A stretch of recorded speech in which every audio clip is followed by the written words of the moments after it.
ہیں جو کہ ہیومن رائٹس کے ایمبیسڈر ہیں، جو کہ ہیومن رائٹس کے لیے پوری دنیا میں جو مسلمانوں کے لیے یا غیر ملکی کے لیے جہاں ہیومن رائٹس کی بات ہوتی ہے وہ یونائٹڈ نیشن میں جو ہے وہ اٹھاتے رہتے ہیں. آپ کہہ سکتے ہیں کہ یونائٹڈ نیشن کے جو ہے مبصر ہیں، اسپوکس مین ہیں، جو بھی آپ الفاظ دینا چاہیں، یہ ساری چیزیں ان پر جو ہے وہ لاگو ہوتی ہیں. وہ باقاعدگی سے مسلسل یہ پروگرام کر رہے ہیں، باقاعدگی سے یونائٹڈ نیشن کے سامنے جاتے ہیں، اپنا کیمپ بھی لگاتے ہیں.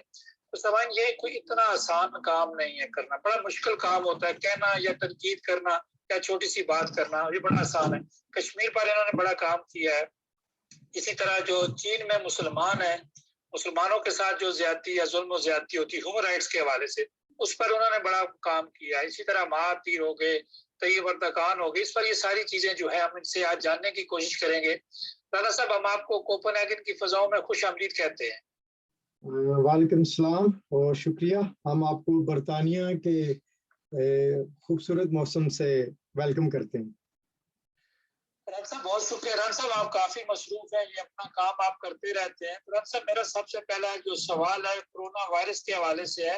اس وقت برطانیہ میں کرونا وائرس کی کیا پوزیشن ہے، اس پر آپ نے کیا کیا کرونا وائرس کے حوالے سے؟ سب سے پہلے میں پوری دنیا میں جو لوگ اس مصیبت اور اس بیماری کی وجہ سے وفات پا چکے ہیں یا جو پریشان ہیں، ان کے لیے اللہ کے دربار کے ہاں دعا گو ہوں کہ اللہ تعالیٰ ان تمام کے لیے آسانیاں پیدا کرے. دوسرا، برطانیہ ان چند ایک ممالک میں سے ایک ملک ہے جس نے کرونا وائرس کی بہت زیادہ نقصانات اٹھائے ہیں، جانی طور پہ بھی اور فنانشلی طور پہ بھی. اور ہم تقریباً پچھلا ایک سال سے لاک ڈاؤن کی صورتحال میں ہیں.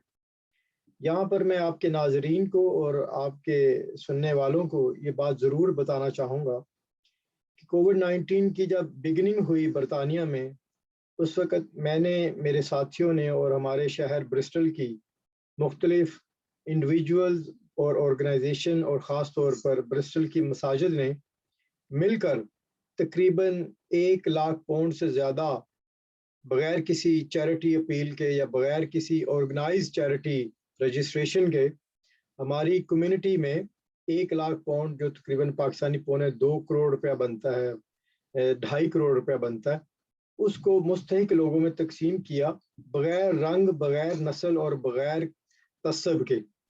کسی بھی شخص کو اگر خوراک کی ضرورت تھی، میڈیکل کی ضرورت تھی یا پیسوں کی ضرورت تھی، یا امیگرینٹس جو انلیگل برطانیہ میں رہنے والے تھے، ان کو کسی بھی قسم کی ضرورت تھی، ہم نے ان کی بلا تفریق مدد کی، اور اس پہ مجھے اور ہماری برسٹل کمیونٹی کو فخر ہے.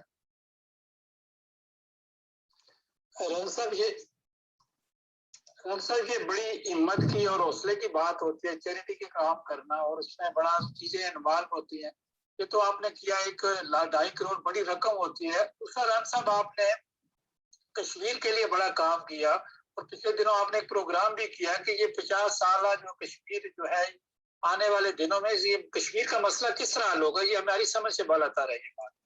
دیکھیں، ہم نے، بلکہ آپ نے اچھا کیا کہ ریمائنڈ کرا دیا، یہ ایک بھیانک کھیل کھیلا جا رہا ہے پاکستان، انڈیا اور کشمیر اور اس طرح کے ممالک کے ساتھ.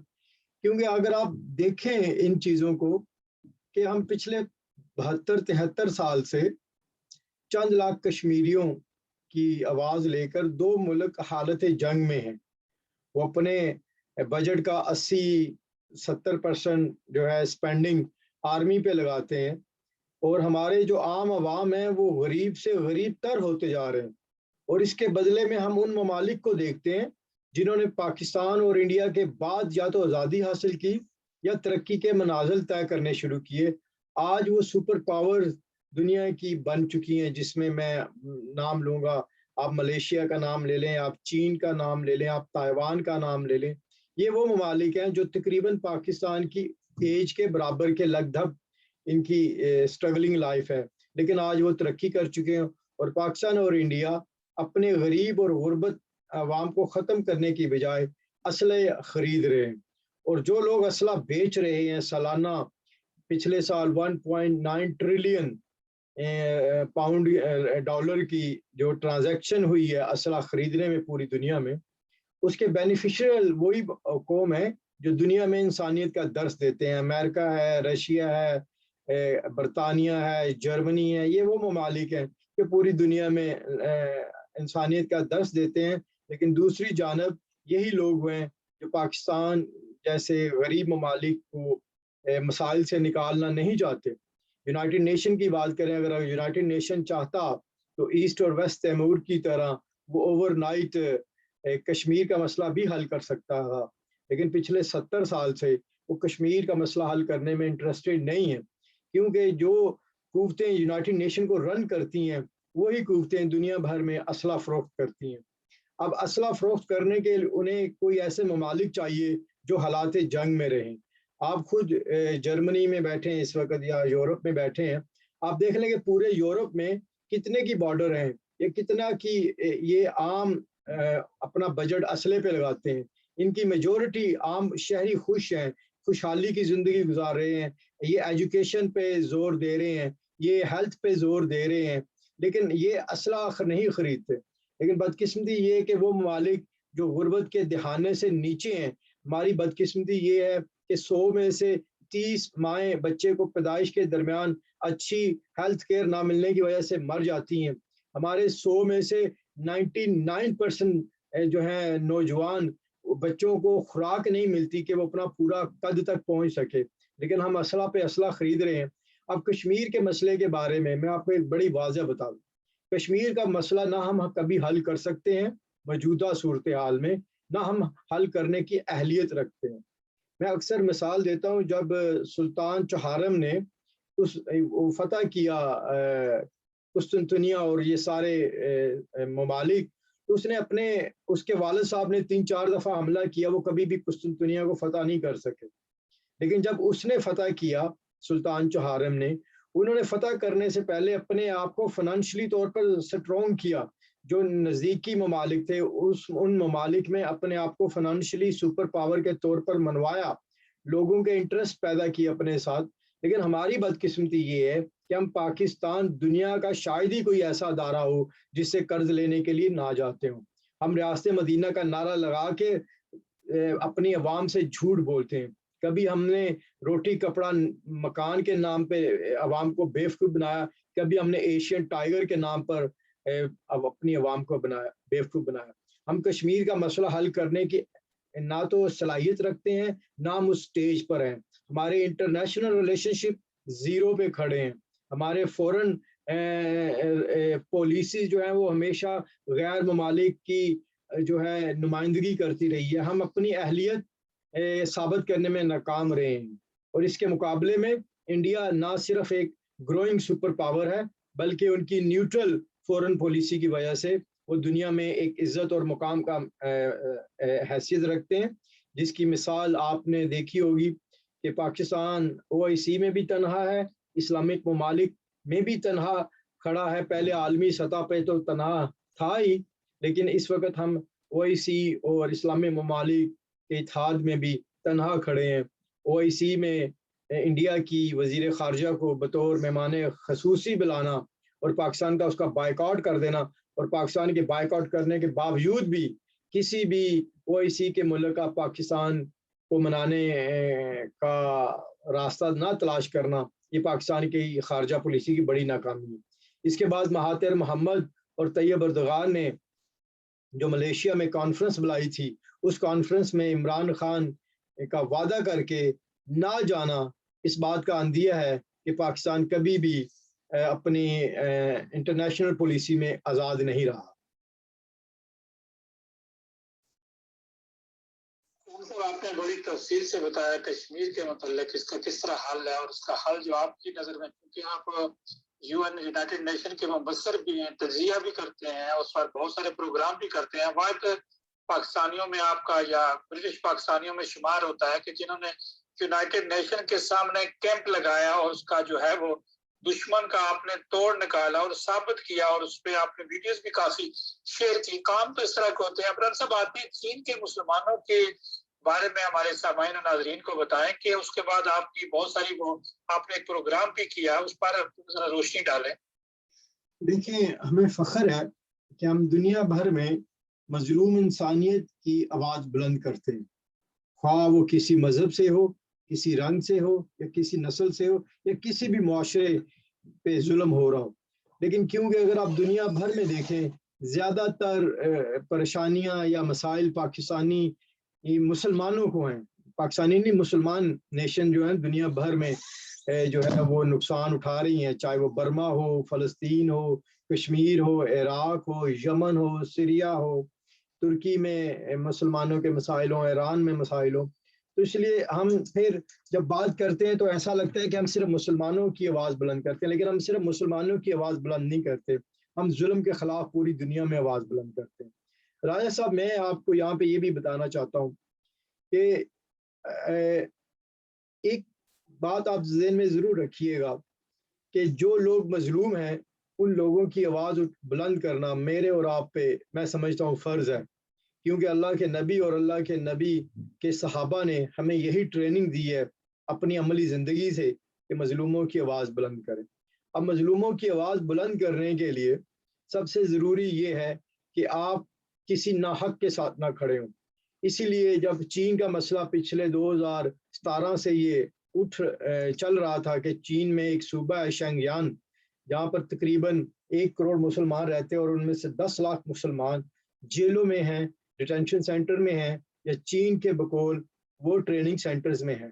ان کو محمد نام نہیں رکھنے دیا جاتا, اللہ اور اللہ کے دین کی عبادت نہیں کی جاتی, اسلامی روایات پہ, اسلامی فریضوں پر عمل دخل نہیں کرنے دیا جاتا ان کو, وہ نکاح نہیں کر سکتے, مسلمان بچیوں کا اجتماعی ریپ کیا جاتا ہے, مسلمان لوگوں کی نسل بندی کی جاتی ہے تاکہ عورتیں مسلمان بچے پیدا نہ کر سکیں, مسلمان مردوں کو نامرد کیا جاتا ہے.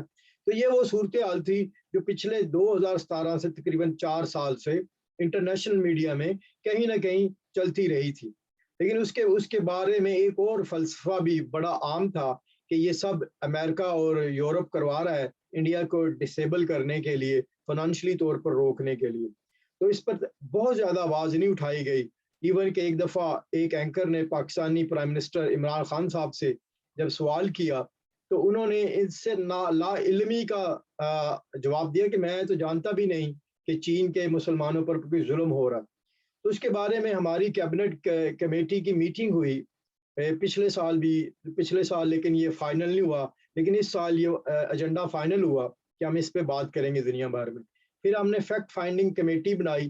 فیکٹ فائنڈنگ کمیٹی کے بعد ہم نے ایک لمبی چوڑی ریسرچ کے بعد یہ طے کیا کہ واقعی چین کے مسلمانوں کے بارے میں جو رپورٹیں آ رہی ہیں وہ سچ ہے, جس میں الجزیرہ, CNN اور BBC اور انڈیپینڈنٹ نیوز کے حوالے ثابت کر سکتے ہیں.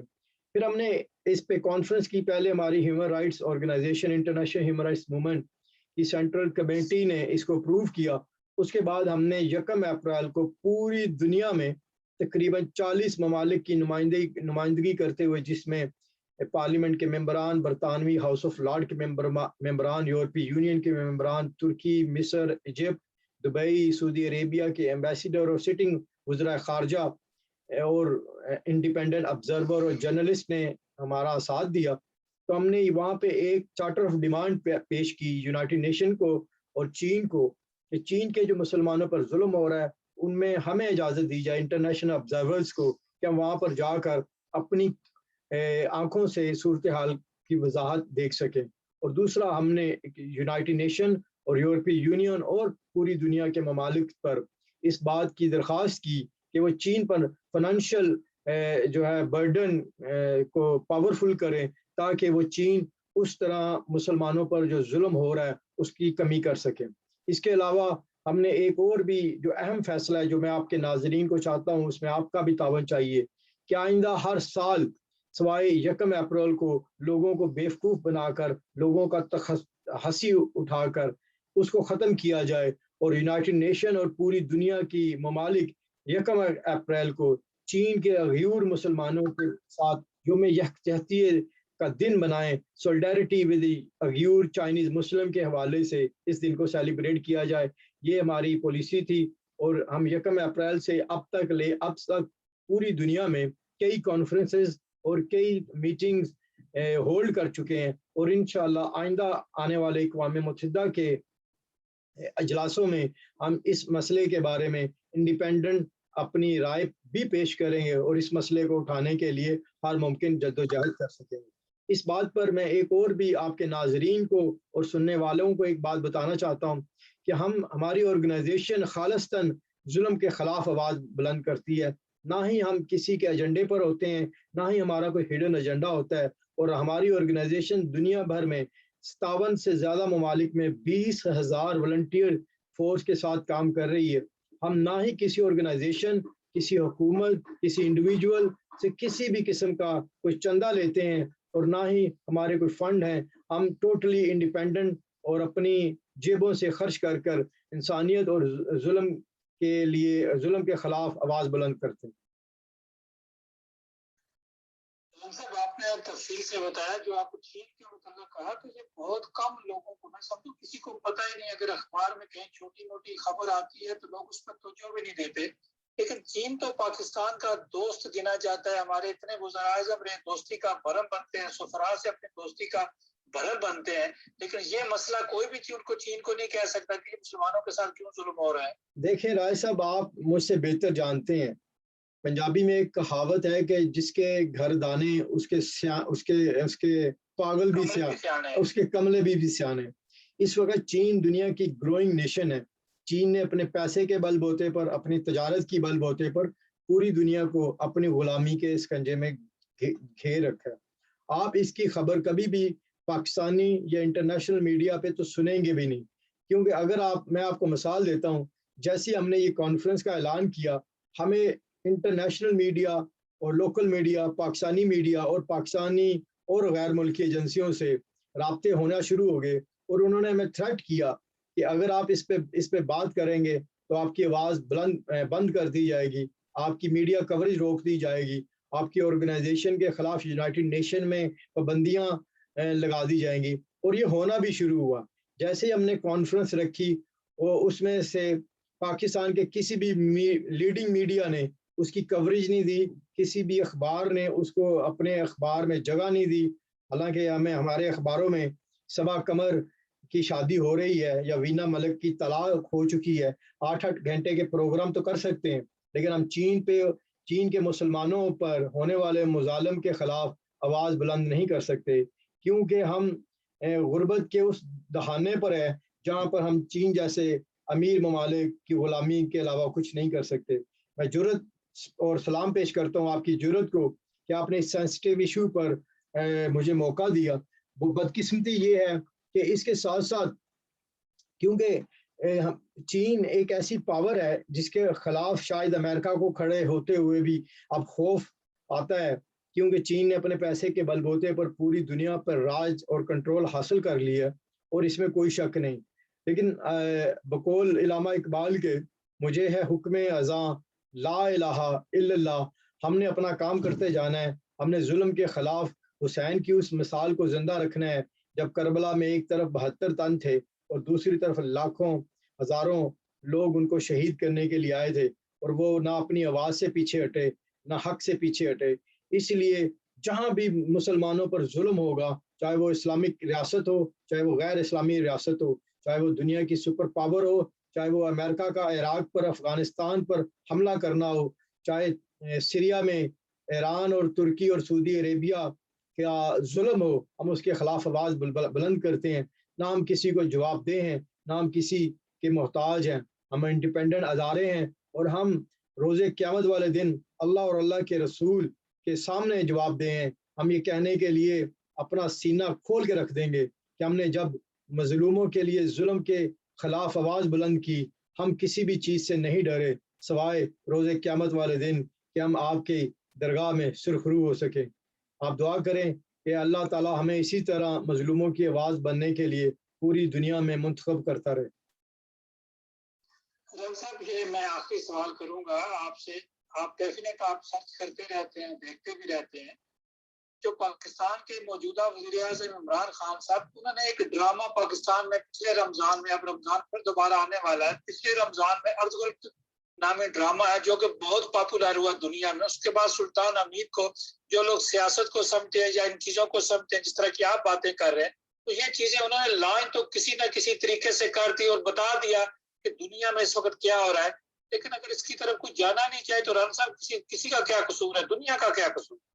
دیکھیے راج صاحب، اس میں بڑا کھل کے بیان کرتا ہوں کہ پاکستان میں سالانہ 13,000 بچیاں جو ہیں وہ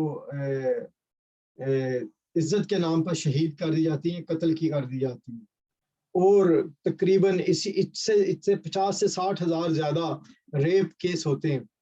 لیکن یہ ریپ کیس اگر آپ معاشرے کی طرف دیکھیں، ایک لکھی پڑھی بات ہے کہ انسان جو پڑھتا ہے اس میں سے 10% اس کو یاد رہتا ہے، جو انسان سنتا ہے اس میں سے 15% اس کو یاد رہتا ہے، جو انسان ڈرامائی صورتحال میں دیکھتا ہے اس کا 60 یا 70% انسان اپنی پوری زندگی یاد رکھتا ہے۔ جب آپ پاکستانی ڈرامے دیکھیں گے، پاکستانی ڈراموں میں ساس سسر اپنی بہو پہ عاشق ہے، بیٹا بھتیجا اپنی چاچی پر عاشق ہے، دیور اپنی بھابھی کے ساتھ پھنسا ہوا ہے، اور کالجز اور یونیورسٹیز کی لڑکیوں کو سوائے عشق کے علاوہ کسی اور کام کی طرف دکھائی نہیں جاتی۔ میرے پاس تم ہو جیسے گندے اور غلیظ ڈراموں کی شہرت اتنی زیادہ ہے کہ جب وہ ڈرامے لگتے ہیں تو پاکستان کی سڑکیں سنسان ہو جاتی ہیں۔ جب آپ اپنی پاکستانی قوم کو ایسے بدکار، بدچلن اور گھٹیا اور گندے اور غیر معاشرتی اور غیر روایتی ڈرامے دکھائیں گے تو وہاں ان ڈراموں میں ایک ڈرامہ ارطغرل غازی پاکستانی قوم کو نیشن بنانے کے لیے کافی نہیں ہوگا۔ میرا خیال ہے کہ اگر آپ کے توسط سے ویسے یہ چیز میں نے عمران خان کو ذاتی طور پر لیٹر میں لکھ کر اور اس سے پہلے نواز شریف صاحب کو بھی دی تھی، لیکن میری بدقسمتی ہے یا پاکستانی قوم کی بدقسمتی ہے کہ ہمارے جو حکمران ہیں ان کو نیشن بلڈنگ کا کوئی شوق نہیں ہے، وہ صرف اپنے الیکشن اگلے آنے والے الیکشن پر توجہ دیتے ہیں۔ ہم نے ان سے درخواست کی تھی کہ خلفائے راشدین اور اسلامی روایات اور کردار بنانے کے لیے ڈرامے دکھائیں تاکہ لوگ ان ڈراموں کو دیکھ کر، ان بچوں کو دیکھ کر، ان ڈراموں کو دیکھ کر اپنے مستقبل طے کریں۔ ہماری بدقسمتی یہ ہے، میں آپ سے ایک اور بات بھی کرتا جاؤں کہ پاکستان دنیا کے ان چند نیشنوں میں سے ایک نیشن ہے جہاں کے اسکول میں اخلاقیات کا ایک بھی لیکچر نہیں دیا جاتا، کچی کلاس سے لے کر میٹرک اور ایف اے اور گریجویشن تک۔ میں چیلنج کرتا ہوں گورنمنٹ آف پاکستان کو کہ ایک بھی ٹیچر، ایک بھی سبجیکٹ، ایک بھی مضمون، ایک بھی پیریڈ اخلاقیات پہ نہیں دیا جاتا۔ حالانکہ آپ یورپ میں دیکھیں، یہاں پہ بچے کو کچی جماعت سے لے کر 5ویں جماعت تک صرف جو بیسک اخلاقیات ہیں کہ باتھ روم کیسے جانا ہے، سڑک کیسے کراس کرنی ہے، بات کیسے کرنی ہے، رات کو سوتے ہوئے ٹوتھ برش کیسے کرنا ہے، اپنے بزرگوں، اپنے والدین سے بات کیسے کرنی ہے، اپنے ساتھیوں سے کیسے بات کرنی ہے، یہی سکھایا جاتا ہے۔ لیکن پاکستان میں اس طرح کی تعلیمات نہیں دی جاتی، اور میرا خیال ہے کہ اگر عمران خان یہ نعرہ لگاتے ہیں کہ ریاست مدینہ جیسی ریاست بنانا چاہتے ہیں تو شاید انہیں کوئی سمجھانے والا نہیں ملا کہ ریاست مدینہ میں سب سے پہلے کام کردار سازی پر کیا گیا۔ نبی کائنات صلی اللہ علیہ وآلہ وسلم نے اپنا کردار پیش کیا مکہ اور مدینہ کے لوگوں کو، پھر اپنے ساتھیوں حضرت عمر فاروق، حضرت ابو بکر، حضرت عثمان، حضرت علی، عبد بن جرہ، اور یہ تمام لوگوں کا کردار سازی کی، اور اسی کردار سازی کی وجہ سے آج تک مسلم جو ہے وہ پوری دنیا میں چھائے ہوئے ہیں۔ لیکن عمران خان نے کردار سازی کی بجائے صرف اور صرف پچھلے 3 سال یہی ہمیں بتایا ہے کہ ان سے پہلے جتنے بھی لوگ تھے وہ چور تھے۔ میں پولیٹیکل بیان تو نہیں دینا چاہتا، لیکن امید ہے کہ عمران خان کو کچھ ایسے لوگ بھی کبھی ملیں جو انہیں بتائیں کہ سب سے پہلے اپنا کردار پیش کریں، اپنی قوم کی روایات کو درست کریں۔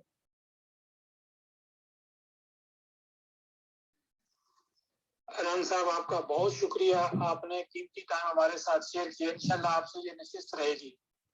شکریہ رائے صاحب آپ کا کہ آپ ہمیں وقتاً موقع دیتے ہیں اپنی بات کا اظہار کرنے کے لیے۔ لیکن آخر پہ میں آپ کے حوالے سے آپ کے ناظرین سے یہ درخواست کروں گا کہ آپ دنیا بھر میں جہاں بھی ہیں، کہیں بھی ہیں، دنیا میں 2 قانون ہیں۔ ایک قانون، اگر آپ کے سامنے کوئی شخص بھوک، غربت، افلاسی کی وجہ سے مر جائے تو شاید دنیا کا کوئی بھی قانون آپ سے جواب دہ نہیں ہے، آپ کو جرم نہیں ٹھہراتا۔